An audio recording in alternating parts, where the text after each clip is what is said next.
Amen. Amen. Purihin po ang Panginoon. Hallelujah. Ang scammer. Amen. Ipe-pray ako naman po gandang pamagat dito. Ang scammer. Alam niyo ba noong pamandemi, scammer na. May mga mandaraya. Ano po? Kung may mga Bible po kayo, makibukas po kayo sa akin. Sa Gawa. Chapter 5, verse 1. Hanggang, ano na po, no? Basahin na po natin hanggang 11 po. Para higit nating maunawaan itong pagiging scammer niya. Amen. Ang sabi po diyan, mayroon namang mag-asawa na nagbili rin ng lupa. Ananias ang pangalan ng lalaki at Sapira naman ang babae. Binawasan ni Ananias ang pinagbilan kaalamang kanyang asawa. At bahagi lamang ang ibinigay sa mga apostol. Kaya't sinabi ni Pedro, Ananias, ano't nagpadaig ka kay Satanas at nagsinungaling sa Espiritu Santo? Bakit mo binawasan ang pinagbilan ng lupa? Nang hindi pa naipagbibili ang lupa, hindi ba iyo iyon? At nang maipagbili na, hindi ba ang pinagbilan sa'yo rin? Bakit mo pa naisipang gawin iyon? Hindi ka sa tao nagsinungaling, sa Diyos ka nagsinungaling. Nang marinig ito ni Ananias, siya'y patay na bumagsak. At lahat ng nakarinig sa pangyayaring ito ay sinidlan ng matinding takot. Tumindig ang mga binata, binalot ang bangkay at inilibing. Verse 7, pagkaraan ng mga 3 oras ay dumating ang kanyang asawa na walang kamalay-malay sa nangyari. Kaagad siyang kinausap ni Pedro, sabihin mo sa akin, ito nga ba lamang ang pinagbilan ng lupa ninyo? Opo, sagot niya. Iyan nga lamang po. Kaya't sinabi sa kanya ni Pedro, ano't pinagkaisahan ninyong tuksuhin ng Espiritu ng Panginoon. Hayaan, nasa pintuan na ang mga naglibing sa iyong asawa, at ikaw naman ang isusunod. Pagdakay nabuwal si Sapira sa paanan ni Pedro at namatay. Pagpasok ng mga binata, nakita nilang patay na siya. Kahit ito'y inilibing sa tabi ng kanyang asawa. Pinagharian ng matinding takot ang buong iglesia at ang lahat ng nakabalita nito. Amen. Purihin po ang pagbasa ng salita ng ating Panginoon. So, scammer. Ano ba ibig sabihin ng scammer? Sa Tagalog, manloloko. No? Sa ibang salin sa English, crook, swindler, liar, cheat, double crosser, traitor. No? Yan po. Sa swindler, manloloko. Ang sabi ng verse 3, no? Kahit sinabi ni Pedro, Ananias, ano't napadaig ka kay Satanas at nagsinungaling sa Espiritu Santo, bakit mo pa binawasan ang pinagbilan ng lupa? No? Ayaw ng Diyos sa sinungaling. Yan ang una. No? Ayaw ng Diyos sa isang taong sinungaling. Una, ito ugali ni Satanas. Alam natin yon, ugali ito ni Satanas, sinungaling. Bakit tumantong sa mag-asawang Ananias at Sapira ang magsinungaling? No, balikan muna natin ang mga naunang kaganapan sa unang simbahan. At sino si Ananias at si Sapira? Si Ananias at Sapira ay kabilang o miyembro sa unang simbahan sa Jerusalem. Ang unang simbahan ay isang maayos at tila perpektong simbahan. Walang nagdarahop, no? Walang nagdarahop, walang nagugutom. Dahil ipinagbibili ng mga kaanib ang kanilang mga ari-arian. No? Pinagbibili ng mga kaanib ng walang pwersahan ang kanilang mga ari-arian. Ang sabi ng Gawa, chapter 4, verse 32, verse 34, tsaka 35, ang sabi, nagkaisa ang mga damdamin at isipan ng lahat ng mga sumasampalataya at di itinuring ni numan na sarili niya ang kanyang mga ari-arian, kundi para sa lahat. Ang ganda, di po ba? Ang gandang katangian nito. Ang gandang mga ang ganda ng nagaganap sa unang simbahan. Nagkakaisa ang damdamin, nagkakaisa ang kanilang isipan. Na lahat daw ng sumasampalataya hindi itinuring ni numan na sarili lang niya ang kanyang ari-arian, kundi ito daw ay para sa lahat. Walang nagdarahop sa kanila sapagkat ipinagbibili nila ang mga lupa o bahay. At ang pinagbilan, ang sabi, ay ibinibigay sa mga apostol. Ito ang ginagawa. Ipinamamahagi naman ito ng mga apostol ayon sa pangangailangan ng bawat isa. Amen. Di ba ang gandang pamamahala. No po? Una, walang nagdarahop, walang nagugutom. Bakit? Kasi daw hindi inari ng bawat isa na yung kanilang mga ari-arian ay kanila lamang, kundi ito daw ay para sa lahat. Ganun sila nagmamahalan. No? Ang sabi ko nga, ito ay isang perpektong simbahan. At sa ating binasa, maganda. Sabi ko nga, maganda at perpekto ang pamamahala ng mga apostol noong unang simbahan. Perpekto ang pamamahala sa simbahan, ngunit hindi perpekto ang tao sa loob ng simbahan. Yun ang problema. Perpekto ang pamamahala, maganda ang pamamahala, walang nagugutom, walang nagdarahop. Pero hindi perpekto ang lahat ng nasa loob ng simbahan. Amen? Hindi perpekto. May scammer. May scammer. May scammer. At isa diyan ang mag-asawang Ananias at Sapphira. Anong kanilang ginawa? Anong ginawa ng mag-asawang ito? Ayon sa Gawa, chapter 5, verse 1 hanggang 2, mayroon namang mag-asawa na nagbili rin ng lupa. Ananias ang pangalan ng lalaki at Sapphira naman ang babae. Binawasan nila. Binawasan ni Ananias ang pinagbilan, kaalam ang kanyang asawa at bahagi lamang ang ibinigay sa mga apostol. Yun ang ginawa ni Ananias at ni Sapphira, no? Nagsinungaling sila sa Espiritu Santo. Yan yung una nating punto. Nagsinungaling sila. Niloko nila ang Espiritu Santo. Iniskam nila. No? Pero yung daming iskamin, ang Diyos pa. Ang Diyos pa. Malalaman natin yan. Una, nagsinungaling sila sa Espiritu Santo. Ang mag-asawang ito ay nagkuntsabahan, nag-usap. No, nag-usap sila, nagkuntsabahan.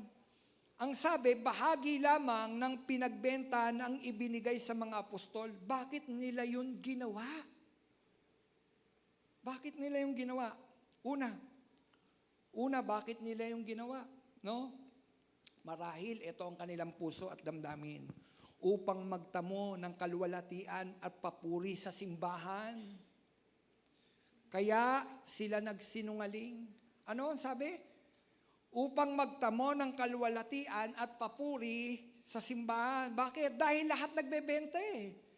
Karamihan sa mga miyembro na nandoon at mayroong mga ari-arian, ang sabi, nagbebenta ng kanilang mga ari-arian, ng bahay at ng kanilang mga lupa. No? Pinamimigay ito sa mga apostol at ang mga apostol naman ipinamamahagi. No? At dahil marami ang gumagawa ng ganon, gusto rin nila mapabilang sila sa ganon. Dahil napapapurihan marahil. Si sister o si brother nagbenta ng kanilang lupa. Kumakalat yan sa kalipunan ng mga mananampalataya noon, marahil. Binenta nila ang kanilang ari-arian. At marahil ito naging kaisipan ni Ananias at ni Sapphira. Na mapabilang rin sila sa mga taong napag-uusapan at napapapurihan. Nagbenta rin si Ananias at si Sapphira ng kanilang lupa para maipamahagi sa atin. Kaya lang mayroon silang ginawa. Ano yun? Nagkuntsabahan, nag-usap, bahagi lamang ng kanilang pinagbentahan ang ibinigay nila sa mga apostol. At ayaw yon ng Panginoon Diyos. Una, hindi naman ito, parang ganito,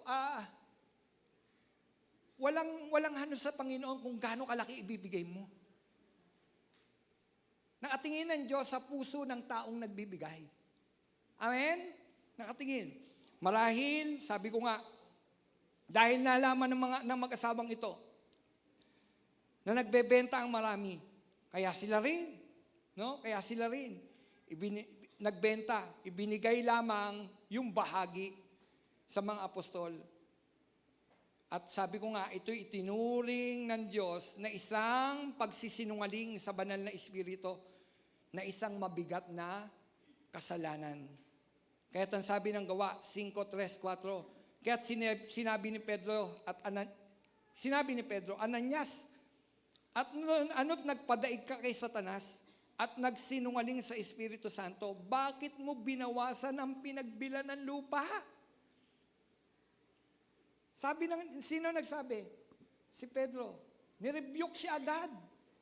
Dito pinakikita, walang lihim na hindi mabubunyag. Amen? Hindi mo mapaglilihiman ng Diyos. Hindi natin madadaya ang Diyos.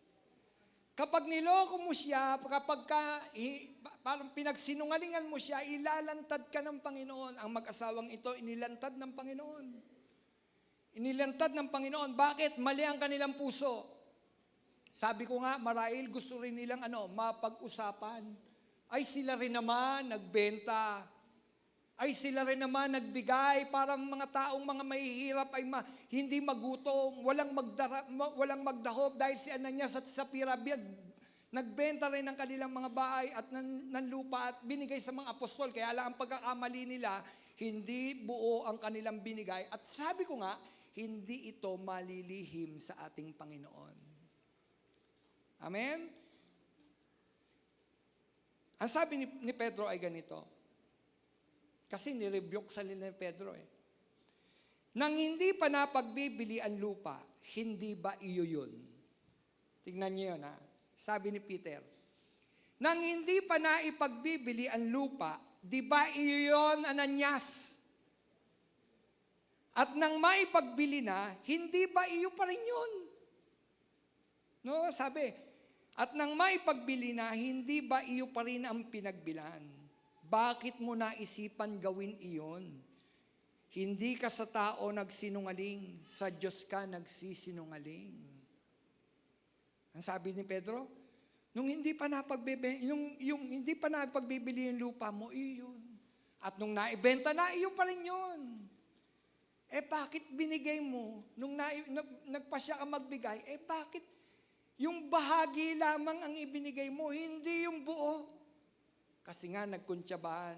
Mga kapatid, walang pumilit kay Ananias. No, walang pumilit kay Ananias at Sapphira na ibenta ang kanilang lupa. Pero ginawa nila ito para masabi din sa alipunan na sila ay nagbenta rin at ibinigay sa simbahan ang pinagbentahan para sila mapapurihan. Yan ang puso ni Ananias at ni Sapphira, para sila mapapurihan. At ayaw ng Diyos sa pusong mandaraya. Mga kapatid, ayaw ng Diyos sa pusong? Ayaw ng Diyos sa scammer. Ang mahirap nito, ang Diyos ang in-scam nila. Ang Diyos ang dinaya nila. Ang Diyos ang pinagsinungalingan nila. Amen? Sabi ni Pedro, nung hindi pa naibebenta, iyo yun. Nung naibenta na rin ang lupa, iyo yun.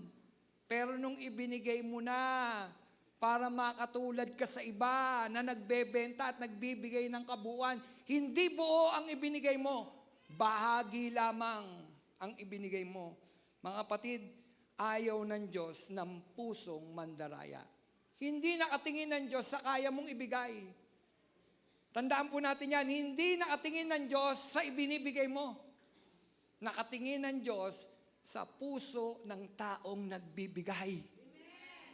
Diyan nakatingin ng Diyos. Amen? Hindi yung gaano kalaking binigay mo, kundi ano ang puso mo nung ikaw ay nagbibigay. Ang mag-asawang ito, ang puso nila, dayain nila. Dayain nila ang simbahan. Dayain nila ang Panginoon. Kaya lang sabi ko nga, mayroon bang maililihim sa ating Panginoon? Di ba't alam ng Diyos ang lahat ng bagay? Walang maililihim. Ngayon, paano natin iaangkop sa atin ngayon? No? Paano natin iaangkop ang pangyayaring ito sa atin ngayon? Kasi ang pangyayaring ito, naganap nung unang simbahan. Tayo ngayon na nasa early church. Early church ba tayo? Oo. Nasa huling mga panahon tayo. Ang simbahang ito. Ay, early church. Early, una. Nasa huli. Nasa huling simbahan na tayo. No? Tayo huling simbahan. Dadating na kasi ang Panginoon. Ngayon, paano natin iaangkop ang kaganapan ng early church sa panahon natin ngayon? Kapatid, simple lang. No? Simple lang. Huwag kang magbibigay dahil ibig mong matanyag. Ano sabi? Huwag kang magbibigay dahil ibig mong matanyag lamang. Si Sapphira at Ananias, ibig lang nilang matanyag. Ang sabi ng Matthew 6, verse 3, kapag naglimos ka, huwag mo nang itong ipaalam sa matalik mong kaibigan. Sabi ko nga paano natin ito iaangkop sa ngayon? Ito ang sabi ni Lord. Kapag nagbigay ka, pag naglimos ka, huwag mong sasabihin kahit sa matalik mong kaibigan. Huwag mo ipag-ingay. Ngayon, kung malaman, praise the Lord. Nalam, si kapatid nagbigay. Pero hindi nang galing sa kanya. Hindi siya naghahanap ng papuri. Hindi siya naghahanap ng matanyag siya. Binigay ko yan. Ginanito ko to. Hindi. Kasi kung may makaalam ng bagay na ito at sinabi, ito'y kaloob ni ganito, tanggapin mo. Tanggapin mo. Hindi naman galing sa iyo yun Ang mahirap si Ananias at Sapphira, naghahanap sila ng papuri ng papuri ng tao. Kaya lang, ayaw ng Diyos ng ganon. Sabi ko nga, paano natin ito iaangkop ngayon? Huwag kang magbibigay dahil ibig mo lang matanyag. Ibig mong mapag-usapan, ang bait-bait naman ni brother, ang bait-bait naman ni pastor, ibinigay niya yung ganito. Hindi ganoon. Ayaw ng Diyos ng pusong naghahanap ng katanyagan. Ayaw ng Diyos ng pusong nagmamapuri. Alalahanin natin si Satanas diyan nahulog. Saan? Sa pagmamataas at pagmumupuri. Hinahanap niya ang papuri. Sa atin ngayon, ayaw ng Diyos noon. Ayaw ng Diyos noon. Huwag natin hanapin ang papuri. No? Huwag nating hanapin ang katanyagan. Kaya sabi, kapag naglimos ka, huwag mo nang ipaalam. Kahit sa matalik mong kaibigan. Kapag magbibigay ka, dapat kusang loob. Yan, paano natin iaangkop ngayon? Pag magbibigay ka, dapat kusang loob. Masaya ka dahil sa Diyos ka nagbibigay. Sino dito nagbibigay ng masaya? Na hindi niya iniisip, binibigay ko to, baka mamaya kung ano lang gagawin nila. Di ba? Dapat kapag nagbibigay ka, masaya kang nagbibigay. Bakit? Sa Diyos ka nagbibigay. Amen? Sa Diyos ka nagbibigay. Kusang loob. Ang sabi, kusang loob, masaya at kusang loob na nagbibigay. Ang sabi ng 2 Korinto 9:7, ang bawat isa'y dapat magbigay ayon sa sariling pasya. Ano ang sabi ni Paul? Sa mga taga-Korinto, ang bawat isa'y dapat magbigay ayon sa kanyang sariling pasya. Kapatid, mayroon kang sariling pasya. Walang dapat magdikta sa'yo. Ay, dapat ikaw ganito. Eto, ibibigay mo, 5,000 ka ha? O ikaw 10,000 ka ha? Walang magdidikta sa'yo. Ngayon, sino yun? Ang sabi, kung ikaw ay magbibigay, ayon sa sarili mong pasya. Amen? Ngayon, kung sa ikapu, mayroon tayong usapin. No? 10%. Kapatid, kung nararamdaman mo, hindi mo ibig magbigay ng ikapu, huwag mong gawin. Huwag mong gawin. Pero aral yun ng Diyos. Wala pa ang aral ni Moises patungkol sa ikapu, mayroon nang nag-iikapu. Si Abraham nag-ikapu. Wala pa ang batas ni Moises, nag-ikapu na si Abraham. Amen? So ngayon, kung magbibigay ka, kusang loob. No? Kusang loob. Masaya ka, ang sabi. Ang bawat isa'y dapat magbigay ayon sa sariling pasya, maluwag sa loob at hindi napipilitan lamang, sapagkat ang ibig ng Diyos ay kusang pagkakaloob. Yan ang gusto ng Panginoon, yung kusa mo, kusa kang nagbibigay. Masaya kang nagbibigay. Yung kapag nagbibigay ka, hindi ka nasasaktan. Bagamat nasasaktan, pero dahil, Lord, gusto mo to eh. Gusto mo to. Alam nyo, mayroong mga pagkakataon na nagbibigay tayo, pero nasasaktan tayo. No, hindi issue sa Diyos yun. Kasi paraan rin ito ng worship natin. Yung sacrifice. Sacrifice. Paano ka makapagsasacrifice? Eh di yung nasasaktan ka. Kaya lang, dapat, hindi yung napipilitan ka. Ba naman yan? Di po ba? Kailangan yung sakripisyo na yun, nasasaktan ka dahil, Lord, kailangan ko rin yun eh. Pero dahil sinabi mo, bibigay ko, das may higit siyang kailangan. Sacrifice yun at paraan yun ng pagsamba sa Diyos.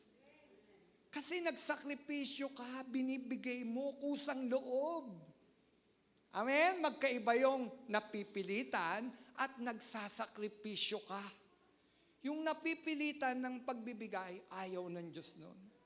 Kung napipilitan lamang ng pagbibigay, huwag mong gawin. Huwag kang magbigay. Pero kung ang nararamdaman mo, ibibigay ko ito, sakripisyo. Kapatid, paraan yan ng pagsamba sa Diyos. Kasi bagamat kailangan mo rin, pero binibigay mo pa rin sa Panginoon.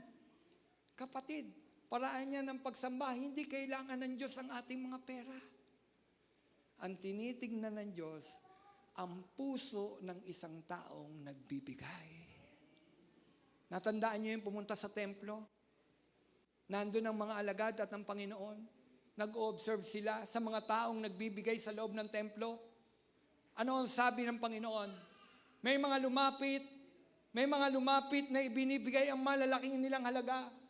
Pinakikita sa tao na sila'y nagbibigay at mayroong isang babaeng balo. Nang ibagsak yung kanyang ibinigay, kumalansing, tingin. Sabi ng Panginoon, sino sa kanila ang kinalugdan ng Diyos? Sino sa kanila ang kinalugdan ng Diyos? Sabi ng mga alagad, yung pong babaeng balo. Tama. Alam niyo bakit? Kasi ang sabi, ang yung mga nagbigay ng malalaki, bahagi lamang yun ng kanilang, pangangailangan. Pero ang babaeng balong ito, ang sabi, lahat-lahat ng nasa kanya, ibinigay na niya. Kapatid, buong yaman ng babaeng balo yun. Pero siya ang kinalugdan ng Diyos. Bakit? Binigay niya yun eh. Yung dahil ba lahat-lahat? Kita nyo, hindi nakatingin ng Diyos sa laki ng ibinigay natin. Nakatingin ng Diyos sa puso ng taong nagbibigay. Amen? Kapatid, kapag tayo magbibigay with sacrifice, masaya mong ginagawa, masaya mong binibigay, kahit nasasaktan ka, kahit tila kailangan mo. Pero ibibigay ko, Lord, kasi nga, sinabi mo. Naniniwala ba kayo na nangungusap ang Diyos? Kailan ba to? Sunod-sunod na nangusap ang Diyos sa akin. Sabi ko, Panginoon, talaga? Talaga? Kasi pagdating sa misyon, usapan dito misyon. Sabi ni Lord, bigay mo. Bigay mo. At noong mga panahon na yon, nasasaktan ako. Kinikwento ko to, hindi nagmamampuriya. Ngayon ko nga lang sinabi. No, ngayon ko lang sinabi, kwento ko lang. Nangusap ang Diyos sa akin, bigay mo yan sa misyon. Bigay mo sa misyon. At yung hinihingi ni Lord, sabi ko, Lord, ang laki nun, Lord. Ang laki nun. Kaya hindi ako, Nag-una yun, synergize, di ba? Nag-challenge. Magbigay ng ganito. Ako, nabigla rin lahat eh. Nabigla rin lahat. Kaya lang, sabi ni Lord, pwede naman ako magbigay ng bahagi lang eh. Kaya lang, sabi ni Lord, bigay mo yung sinabi. Tapos binigay ko. Sumunod, meron na naman. Nangungusap si Lord, kailangan ng ganito. Sa mission, ibigay mo. Lord, kailangan rin namin, Lord eh. Ibigay mo. Binigay. Sakripisyo. Mga kapatid, kung tayo magbibigay, kailangan masaya. Naglulumundag yung puso tating binibigay. Bagamat nasasaktan. Amen? Masakit, di ba? Pag kailangan mo rin, Lord, kailangan ko rin. Di po ba? Kailangan ko rin. Kaya lang, kapatid, kapag nalugod ang Diyos sa iyo, kapatid, hindi ka pagkukulangin ng Panginoon. Yan, tandaan mo. Pag nalugod ang Diyos sa iyo, dahil binigay mo ng kusang loob, masaya ka mang nagbibigay. Kapatid, hindi ka pagkukulangin ng Panginoon. Yan ang sigurado. Amen? Yan. Ngayon, ang sabi nga, kusang loob, no? Kusang loob, ang ibig ng Diyos sa nagbibigay. Ang mag-asawang Ananias at Sapira ay hindi masayang nagkaloob. Hindi sila masayang nagkaloob sa Diyos. Ibig lang nilang magmapuri, kaya nagawa nila ang magsinungaling sa banal na Espiritu. Nakita niyo yun, no? Yung nagagawa ng ibig lamang magmapuri. Ibig lang masabi na sila man di nagbigay. Kasi uso. Kasi lahat nagbibigay. Ito mag-asawang ito, walang pumilit. Hindi sila pinilit ng mga apostol. Hindi sila pinilit ng Diyos. Sila ang nagpasya. Tanong, tama ba yung ginawa nila? Tama. Kasi lahat gumagawa eh. No? Kaya lang ang hindi tama, yung nung naibenta na, hindi mo ginawa yung nararapat. Lahat ibinigay eh. Yung mga kasama, lahat ibinigay.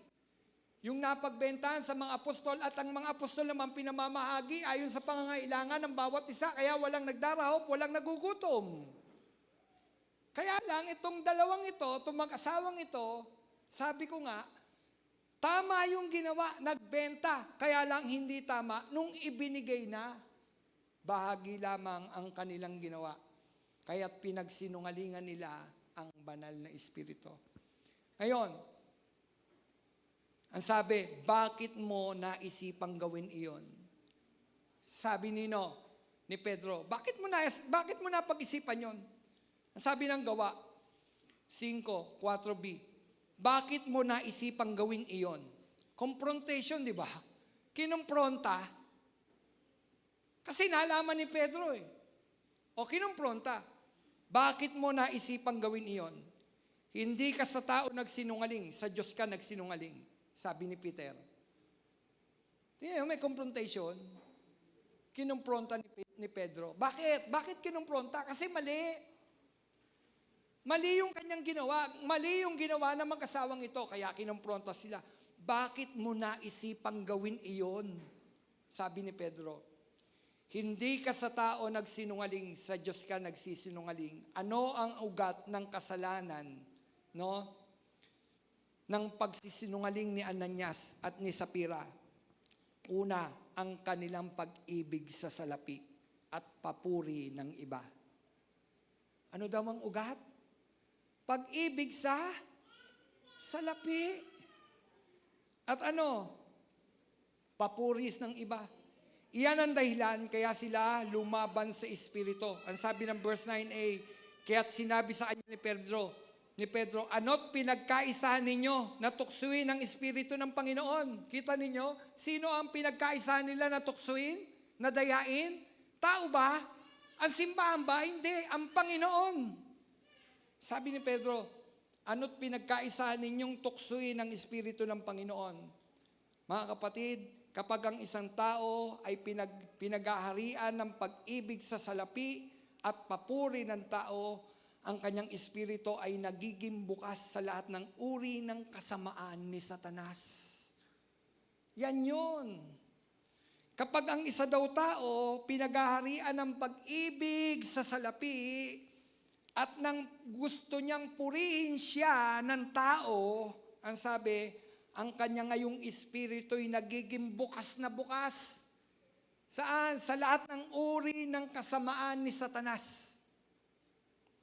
Ang sabi ng unang Timoteo sa 6:10, sapagkat ang pag-ibig sa salapi ay siyang ugat ng lahat ng kasamaan. Anong sabi? Ang pag-ibig sa salapi ang siyang ugat ng lahat ng kasamaan. Ang tanong, masama ba ang salapi? Hindi. Kailangan natin yun. Tama po ba? Hanggat narito tayo sa lupa, kailangan natin yon. Kaya lang, ang masama, yung ibigin mo, yung salapi. Dapat, ikaw ang may control dun sa pera. Hindi ka kinukontrol ng salapi. Ganun yun, hindi ka kinukontrol ng salapi. Si Ananias at si Sapira, kontrolado sila ng salapi. Ang sabi, sapagkat ang pag-ibig sa salapi ang siyang ugat ng lahat ng kasamaan. Dahil sa paghahangad na magkamal ng salapi, may mga nalayo sa pananampalataya at nasadlak sa paghihirap ng kalooban. Yan. Kapatid, anong ginagawa ng salapi? Yung pag-ibig sa salapi. Ang sabi, nalayo ang pananampalataya sa Diyos. Bakit? Kasi hindi na siya nakatingin sa Diyos, nakatingin siya saan? Sa salapi. Sino nagiging Diyos niya? Kasi iniibig na niya salapi. Di po ba? Sino nagiging Diyos ng taong ito? Dahil salapi. Di po ba? Kaya sabi, ano nangyari? Nalayo ang kanilang pananampalataya sa Diyos. Yan ay isulat ni Pablo kay Timoteo. Kaya sabi, nasadlak sa paghihirap ng kalooban. Hindi maaaring magmahal sa salapi at maging kasabay nito yung pagmamahal at paglilingkod natin sa Panginoon. Hindi natin sabi nga, no, hindi ka pwedeng maglingkod sa dalawang Panginoon. Tama ba? Hindi ka pwedeng maglingkod sa dalawang Panginoon. Iibigin mo ang isa, kamumuyan mo isa. Hindi ka pwedeng ibigin natin ng salapi at magkasabay na iniibig natin ng Diyos. Hindi. Dapat isa doon, yung masigit. Dapat masigit sa mga mananampalataya yung pag-ibig natin sa Diyos, hindi pag-ibig natin sa salapi. Kapatid, kapag inibig natin ng gusto ang salapi, nasasadlak tayo saan? Sa kawalan ng pananampalataya. At pagkatapos na magaganap, masasadlak na tayo sa kalungkutan. Bakit? Kapag hindi dumating ang salapi, dahil sa paghahangad mo, tapos hindi dumadating ang salapi, masasadlak ka saan? Sa kalungkutan. Bakit? Kasi walang dumarating. Kaya anong gagawin mo ngayon? Kapag hindi dumadating ang salapi, iniibig mo nga ang salapi. Lahat ng bagay gagawin mo, magkamal ka lang ng salapi. Kahit mandaya ka ng tao, kahit lokohin mo ganito, gagawin mo. Bakit? Dahil nga umiibig ka sa salapi. Si Ananias at Sapira umiibig sa salapi. Nanghinayang sila. Bakit bibigay natin? Nagkuntya ba? Bakit pwede naman kalahati lang? No, wala naman makakaalam. Hindi naman alam ni Pedro. Hindi naman nila alam. Hindi naman ito malalaman. Magkuntsabahan tayo. Sige. Nagkuntsabahan, mga kapatid. Ngayon, sabi ko nga, hindi pwedeng pagsabayin ang pag-ibig sa salapi at pag-ibig sa Panginoon. Sabi ni Pedro, bakit mo naisipang gawin iyon? Hindi ka sa tao nagsinungaling, sa Diyos ka nagsisinungaling. Nang marinig ito ni Ananias, ano nangyari? Inani ni Ananias ang bunga ng kanyang kasalanan. Pagsisinungaling sa Espiritu Santo. Ang sabi ng verse 5, nang marinig ito ni Ananias, siya'y patay na bumagsak. Kapatid, hindi natin maloloko ang Diyos. Hindi naloko ni Ananias at ni Sapira ang Diyos. Nang marinig ito, nang kumprontahin sila ni Pedro, patay daw na bumagsak. Sino? Si Ananias. Kaagulat, no? Nakakatakot. Nakakatakot ang bunga ng pagkakasala. Nakakatakot na lokohin natin ang Diyos. Alam niyo ba, ngayong usong-uso na niloloko, tinahamak ang Diyos. Hindi lamang sa salapi, ginagawang katatawanan ng Diyos. Sa social media, ginagawang katatawanan ng Diyos. Yan na, usong-uso na ngayon yan. Usong-uso na ngayon. Ngayon, kay Ananias at kay Sapira, ano ang bunga? Nang marinig ito ni Ananias, siya'y patay na, bumagsak.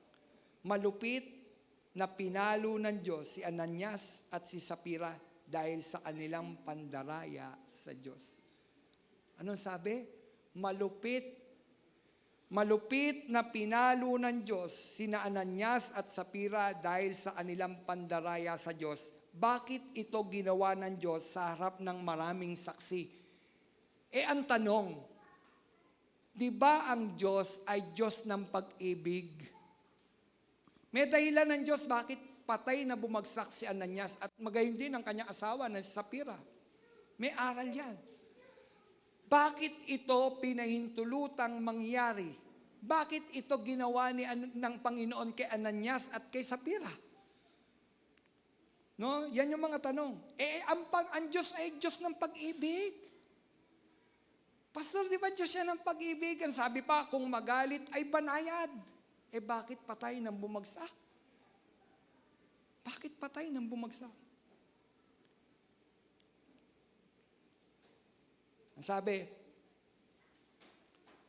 una, upang ihayag ng Diyos ang kanyang pagkamuhi sa lahat ng pandaraya at kawalan ng katapatan sa kaharian ng Diyos. Kaya ginawa ng Diyos yun.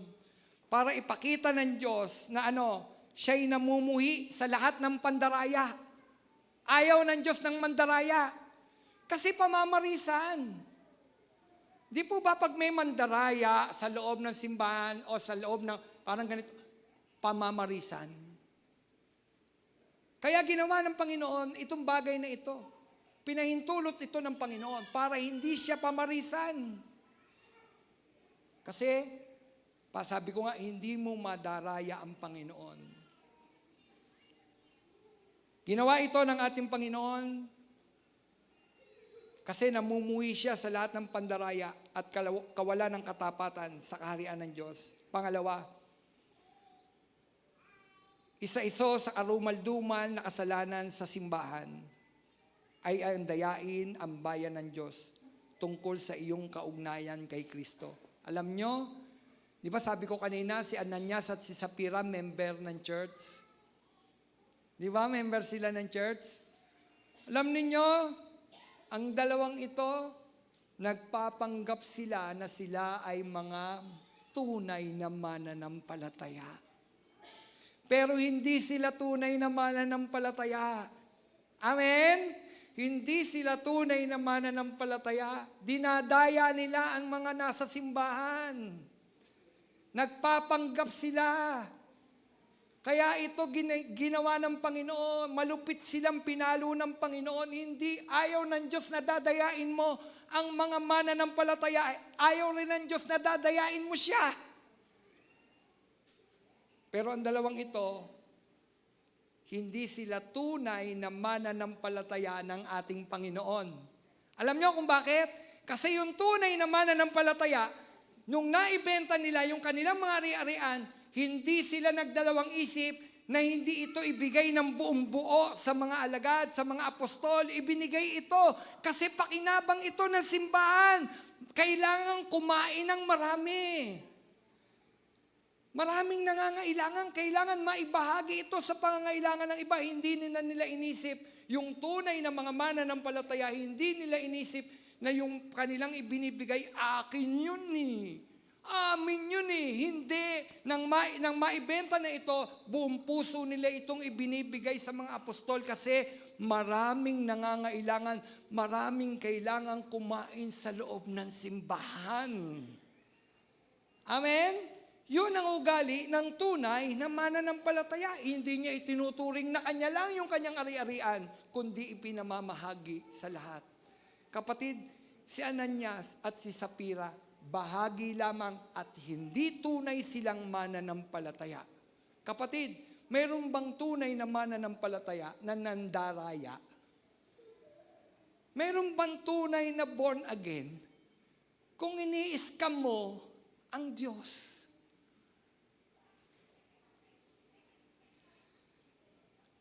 Hindi natin madadaya ang Diyos. Amen? Hindi natin madadaya ang Diyos. Isa sa arumal-dumal na kasalanan sa simbahan ay ang dayain ng bayan ng Diyos na nagpapanggap ka na ikaw ay isang mananampalataya. Pero hindi ka naman tunay na mananampalataya. Si Ananias at si Sapphira ay nagpanggap na isang mananampalataya ni Kristo. Ngunit puno ang kanilang puso ng pandaraya at pag-iimbot. Ano ang sabi? Puno ng pandaraya ang kanilang puso at pag-iimbot. Ngayon, sabi ko nga, paano natin iuugnay ang kaganapang ito sa ating panahon? Alam mo yan, mapakalaga sa mensahe nun. Kasi ito, kaganapan noon. No? Kaganapan noon. Kailangan iugnay natin ngayon. Di ba? Paano natin iugnay ang kaganapang ito noon sa panahon ngayon? Una, ang sa Diyos ay sa Diyos. Tama ba? Ang sa Diyos ay sa Diyos. Kapag yan pinangako mo sa Diyos, gawin mo. Bakit? Sa Diyos yun. Pinangako mo na yun eh. Tama po ba? Kapag pinangako mo sa Diyos, gawin mo. Kasi hindi mo madadaya ang Diyos. Ang sa Diyos ay sa Diyos. Ulitin ko mga kapatid, ang sa Diyos ay sa Diyos. Kanya yun. Kanya yun. Pag pinangako mo, wag nung hindi gagawin. Bakit? Sa Kanya na yun. Pinangako mo eh. Pangalawa, huwag mong kukunin ang para sa Diyos. Ano ibig sabihin ng huwag mong kukunin ang para sa Diyos? Alam niyo po ba may nangungupit? At yan ang pinakamatindi, yung kupitan mo, yung tithes and offering. Bakit ba nagtatites? Tanong, bakit ba nagtatites? Bakit ba tayo nagbibigay sa loob ng simbahan? Anong sabi ng Malakyas? Para may magamit saan? Sa loob ng gawa, sa loob ng simbahan. Para may magamit. Tingnan ninyo, kaya tayo nagbibigay para may pambayad tayo ng kuryente. Alam mo magkano mag-kuryente natin? 13,000 a month. 13,000 a month. Yan yung isang beses lang natin ginagamit yung mga aircon na yan, ha? Sa loob ng isang linggo, isang beses lang. Pero 13,000 a month. Nakita niyo yun? Ba't kasi nag-aircon pa kayo, Pastor Romel? Pwede naman magbintana. Pwede, di po ba? Kaya lang, mga kapatid, uuwi tayo mga amoy dito, amoy mga pusa, amoy mga... Sa tindi ng pawis na abutin natin. Sinara nga namin yan, pumasok ako dito, tumagak agad ang pawis ko. Mainit. Itong lugar natin mainit. Kailangan natin yan. So, 13,000 naman. Ngayon, kaya tayo nagbibigay sa loob ng simbahan para may magamit sa loob ng simbahan. Sa operation. Tapos kukupitan mo. Alam nyo ba may nangungupit? May nangungupit saan? Sa mga offering. Maging hanggang ngayon. Alam nyo ba si Judas nangungupit? Alam nyo ba kung ano ang posisyon ni Judas? Treasurer. Treasurer. Buti na lang, treasurer natin dito, mabait. Tapat. Oo, totoo po yun. Totoo po yun.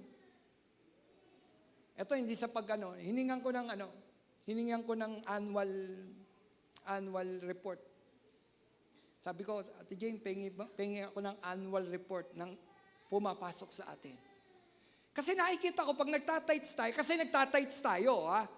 Nagtatites kayo sa church na to, di po ba? Tayo, ang church na ito, nagtatites rin. Ang tawag doon, tithes of the tithes. Yung tithes ninyo, kinukuha na namin ng tithes, nagtatites rin tayo. Alam nyo kung saan hinahati natin yun. Nagbibigay tayo sa Caloocan Bethel dahil yun yung mother church natin. Doon sa STDC, Southern Tagalog District Council, nag-iikapo rin tayo doon.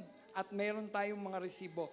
Mga kapatid, nakikita ko yung pasok. Sabi ko, sige, bigyan mo nga ako ng annual. Alam nyo ba? Kulang 1 milyon ang pumasok sa atin. Kulang 1 milyon. Sabi ko, kulang 1 milyon. Kaya lang, ang laki rin ng expenses natin. Ulitin ko, ang laki rin ng expenses natin. Hindi yung kinukupitan ha. At pag hiningan nyo ng report, nandoon makikita ninyo. Nandoon kung saan pumasok, kung saan nanggaling, kung kanino galing, kaya importante yung inyong mga, envelope. Lalagay nyo dun yung pangalan nyo. Bakit? Kasi po dun nililista namin. Ito yung binigay ni ganito, ito yung ganito. For the record yun. For the record. Ang mahalaga dito, hindi natin kinukupitan ang para sa Diyos. Amen? Hindi natin kinukupitan. Alam nyo, hindi tayo mayaman. Ang church na ito, hindi church sa mayaman. Pero tingnan ninyo, para tayong mayaman. Di po ba? Tayo may 3 pa tayong camera. Hindi naman tayo sikat. May 3 tayong camera. Di po ba? Kasi ginagawa natin ito para sa ikagaganda ng gawain. Kahit iilan yung nanonood, binibigay natin yung the best. Amen? Mga kapatid, ito po yun. Huwag kukupitan yung para sa Diyos. Pastor, may nangyari na ba na kinukupitan? Opo. At hindi maganda ang naging kanilang kamatayan. Yan po. May nakita ko, hindi naging maganda ang kanilang naging kamatayan. Bakit? Kasi hindi ka sa Diyos, hindi ka sa tao nangungupit, hindi ka sa tao ng daraya, ang Diyos ang dinaraya. Amen? Sabi ko nga, paano natin to iugnay? Huwag mong kukunin yung para sa Diyos. Pangatlo, huwag tayong gagawa para tayo matanyag. Yung gumagawa ka para matanyag. Ayaw ng Diyos noon. Di po ba? Ayaw ng Diyos noon. Kaya ka gumagawa, kaya ibig mong matanyag. Alam ng Diyos ang puso natin. Amen? Pero pag gusto mo matanyag ka, ay eto binigay ko to Ay eto, ginawa ko to Dati nga, meron kami na ay hindi na ako tutulong. Sabi ko, bakit hindi ka natutulong? Hindi man lang binanggit yung pangalan ko personal Gusto pala niya banggitin dun sa sulat yung pangalan niya. Kasi sumulat. Sumulat sa amin, sa board, sa Caloocan. Tapos gusto niya banggitin yung pangalan niya. Ayaw, hindi na ako tutulong. Hindi na ako tutulong. Bakit? Gusto niya mabanggit yung kanyang pangalan. Kapatid, kahit hindi mabanggit yung ating pangalan, alam naman ng Diyos Di po ba? Anong silbi ng banggitin pa yung pangalan natin? Mahalaga, alam ng Diyos yung iyong ginagawa at ang Diyos na naaakita ng lihim ang siyang magbibigay ng biyaya sa iyo. Amen? Ginawa mo yan ng lihim, ang Diyos rin ang magbibigay sa iyo ng lihim, biyaya at ang Diyos kapag nagbigay, yung binigay mo, hihigitan pa ng Panginoon yan. Yan ang Diyos. Amen? Kaya hindi natin dapat huwag tayong gagawa para tayo matanyag lamang. Huwag nating sisinungalingan sa ang ating buhay, sa ating ugnayan sa Diyos. Ito yung pagsisinungaling ito yung pagsisinungaling. Yung sinasabi mo, di ba, yung sinungaling, saan daw napupunta? Sa impyerno. Liars go to hell. No, liars go to hell. Totoo po yun. Mapupunta sa impyerno. Alam niyo ba, pinakamatinding pagsisinungaling na ginagawa ng tao? Ito po yun. Sinasabi mo na ikaw ay mananampalataya, pero pinasisinungalingan ng iyong gawa. Yan ang isa sa uri ng pagsisinungaling. Sinasabi mo, binago na ako ni Lord, binago na ako ni Kristo. Hindi na ako uminom, hindi na ako ganito, wala na ako diyan. Pero kapag nakatalikod ang mga mananampalataya, hindi ka nakikita, nandun ka. Doon ka pa rin sa dati mong gawa. Kapatid, yan ay isang uri ng pagsisinungaling. Bakit? Tingnan nyo nagpapahayag tayo. Lumapit tayo kay Kristo, Tapos yung ginagawa natin, pinasisinungalingan yung ating mga sinasabi. Yan ang isang uri ng pagsisinungaling na ayaw ng Diyos. Na sinasabi natin tayo kay Kristo, pero yung ating ginagawa, hindi ayon sa aral ni Kristo. Sinungaling. Amen? Di po ba sinungaling yon? Yan ang pinakamatinding pagsisinungaling. Yung sabihin mong na kay Kristo ka, tapos yung buhay mo hindi ayon sa gawa, hindi ayon sa salita ni Kristo, pagsisinungaling. Amen?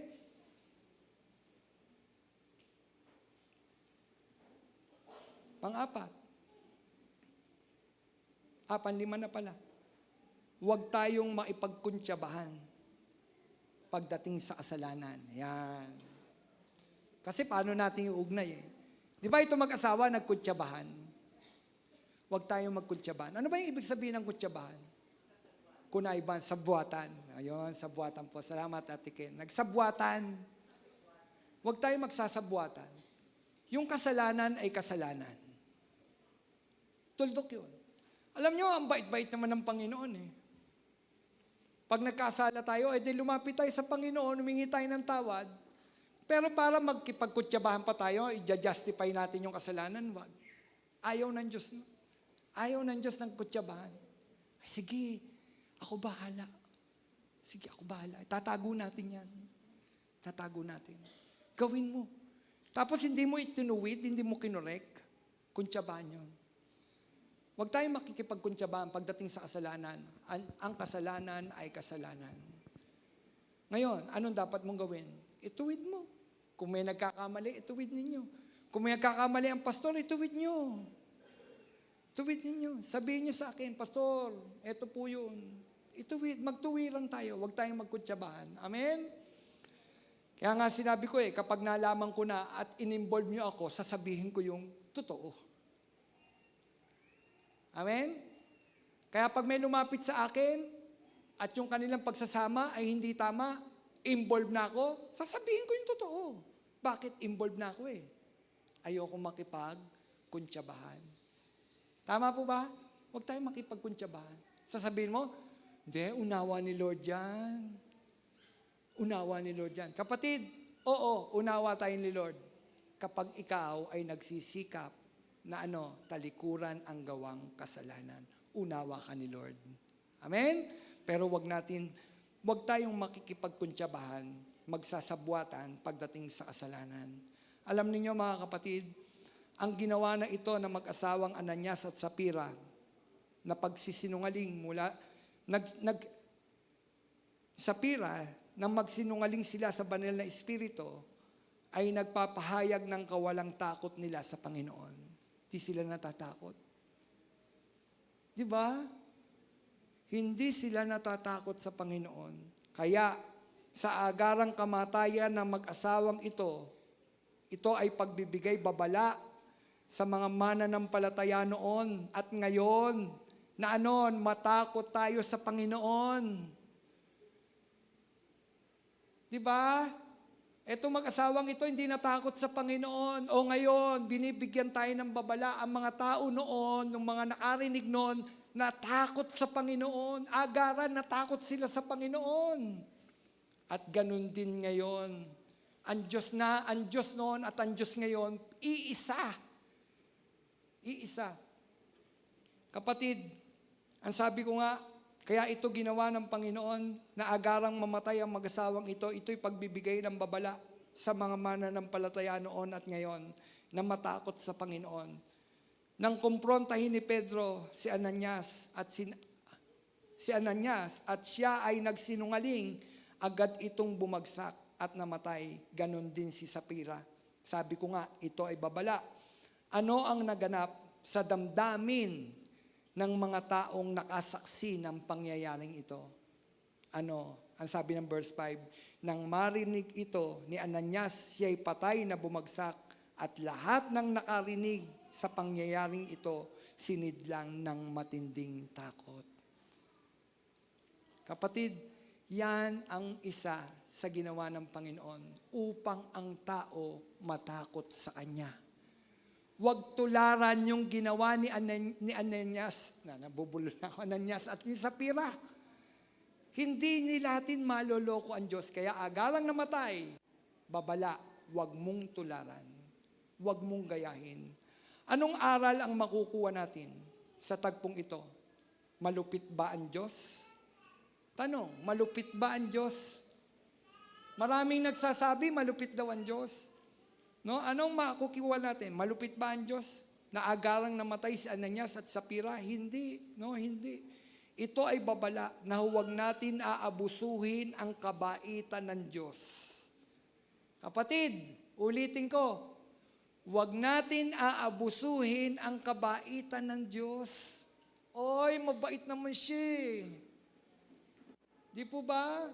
Tsaka na lang ako magsisisi kapag malapit na ako mamatay. Mabait naman si Lord, mauunawaan ako noon. Kapatid, huwag mong aabusuhin ang kabaitan ng Diyos. Amen? Huwag natin siyang dadayain sa anumang paraan sapagkat siya ay Diyos na makatarungan. Ano po ang moral lesson? Ano pa ang moral lesson? Si Ananias at si Sapphira ay agarang namatay dahil naghahangad sila ng papuri sa mundong ito. Ang kanilang pagbibigay ay bahagi lamang ng pinagbilan ng lupa, ay hindi nagpapakita ng sakripisyong pagbibigay, kundi isang transaksyon. Pinagpalit nila ang kanilang pera para mapuri at hangaan lamang sila ng tao. Kapatid, ang anumang pagbibigay sa Diyos, ito dapat ay tulak ng ating pag-ibig sa ating Diyos. Kung magbibigay ka sa Diyos, dapat tulak ng pag-ibig mo sa Panginoon. Alam niyo, kapag mahal natin ang Diyos, hindi mo titingnan kung gaano kalaki yung binibigay mo. Kasi hindi mo tinitingnan kalugihan yon. Kasi alam mo, mayroong isang Diyos na siyang magbabalik ng lahat ng bagay na ibinigay mo sa iyo, sa Kanya. At ang Diyos ang bahala sa atin, kapatid. Kapag binigay mo na kay Lord, binigay mo na kay Lord yun. Huwag mo nang isipin. Meron sinasabi, pinagpapayaman lang natin ang mga pastor. Pinapayaman lang natin yung mga yan. Nagkakamalsi ng pera. Kapatid, ganito lang yon. Kung mahal mo ang Panginoon, nandadayaman yung pastor, basta ikaw, gawin mo yung the best. Ang mahalaga, gagawin ko yung parte ko. O ayan, bahala na kayo dyan. Kung gusto nyo gastusin niya para sa sarili nyo, bahala kayo dyan. Basta ako, ginawa ko para kay Lord. Amen? Kapatid, hindi yan pandaraya. Hindi ko kayo baka sabihin, minamanipulya. Hindi. Bahala na kayo dyan. Basta ako, binigay ko na yan. Hindi ko naisipin, kaya gagawin nila dun. Hindi na natin isipin yon. Ang mahalaga, ginawa natin yung para sa Diyos. Kapatid, di natin madadayaan ang ating Panginoon. Hindi natin siya maloloko. Hindi natin siya ma-scam. Ulitin ko hindi natin ma-scam ang Panginoon. Bakit? Alam niya ang lahat ng bagay. Mahal po ba natin ang Diyos? Iskamin ba natin siya? Alam niyo, hindi lang sa pera yan. Maging sa ating buhay. Hindi natin ma-scam ang Panginoon. Hindi natin maloloko. Hindi natin mapapaikot ang ulo ng Panginoon. Amen? Hindi natin siya madadaya. Kapatid, kung sa tingin mo, mahal mo ang Panginoon, gawin mo yung the best para sa Panginoon. Amin po ba? At ulitin ko, huwag nating dadayain ang ating Panginoon. Huwag nating sasabihin na tayo'y mananampalataya tapos pasisinungalingan ng ating mga gawa. Yan ay isang pandaraya sa Panginoon. Tayo po'y tumayo.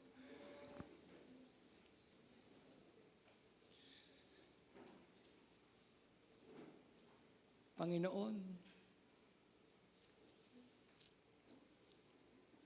kadalasan, Panginoon, yung puso namin, Panginoon, nadadaig ni Satanas. Pero gaya ng aral mo, Panginoon, di ka namin madadaya, Panginoon. Di ka namin mapapaikot. Hayag sa iyo ang lahat. Hindi ka namin mapaglilihiman.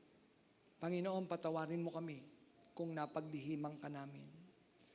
Panginoon, ang inaral namin sa araw na ito ay isa lamang babala sa bawat sa amin. Ito'y hindi tungkol sa pera, hindi tungkol para sa kabuhayan namin na ibenta rin namin ang aming mga kabuhayan, kundi ito'y patungkol sa aming mga puso, Panginoon. Pusong tapat, Panginoon. Pusong nagtatapat sa iyo. Anuman yung aming ginagawa, dapat tulak ng pag-ibig namin sa inyo. Ministeryo, lahat dapat tulak ng pag-ibig. Hindi namin ginagawa ang mga bagay na ito para mapapurihan ang aming mga sarili, para maitaas kami, para matanyag kami, Panginoon.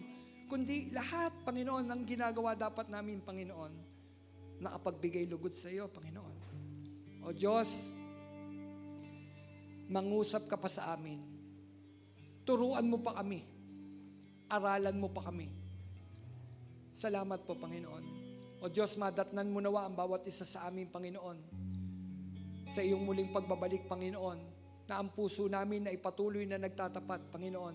Hindi ka namin niloloko, hindi ka namin dinadaya, Panginoon. Ama, tulungan mo kami, Panginoon. Tuwing kami magbibigay, Panginoon, dapat kusang loob. Masaya namin ginagawa ang lahat ng bagay na ito, Panginoon. Hindi kami napipilitan, Panginoon. Hindi para lamang mapapurihan kami, kundi, Panginoon, ginagawa namin ang pagbibigay dahil, Panginoon, tulak ng pag-ibig namin sa iyo, Panginoon. Salamat po, Panginoon. O Diyos, sa iyo ang papuri. Sa iyo po ang pasasalamat sa pangalan mo, Jesus, tong aming panalangin. Amen. Amen. God bless you po, mga kapatid.